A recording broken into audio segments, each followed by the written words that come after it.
Node బక్కోడు ప్రతి ఒక్కడు ముందుకొస్తాడు. సిద్ధాంతాలకు విరుద్ధంగా ప్రతి ఒక్కరూ ఆ క్రెడిట్ని ఇన్క్యాచ్ చేసుకొని ముందుకు వస్తుంటారు. మనం జాగ్రత్తగా ఉండాలి.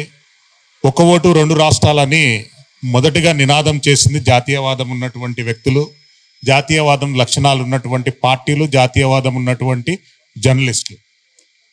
ఇప్పుడు సమస్య ఏదైనా గోబ్యాక్ ఉద్యమం కానివ్వండి, జిహాదీ ఉద్యమాలు కానివ్వండి,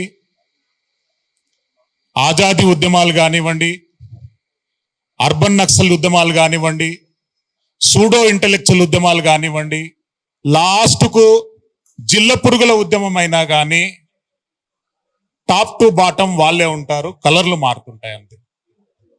అంటే మనం మాట్లాడిన సబ్జెక్టు తెలంగాణకు సంబంధం లేదు, మాట్లాడినటువంటి క్యారెక్టర్స్కు తెలంగాణకు సంబంధం లేదు.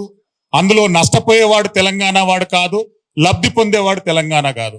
కానీ హైదరాబాద్ వేదికగా WWE రాజకీయాలు వదిలేస్తే మీ అక్కడ చెక్ పోస్ట్ అవతల, సూర్యాపేట చెక్ పోస్ట్ అవతల చేసుకుంటే బాగుంటుంది. ఇక్కడ ప్రశాంతంగా ఉన్నాం.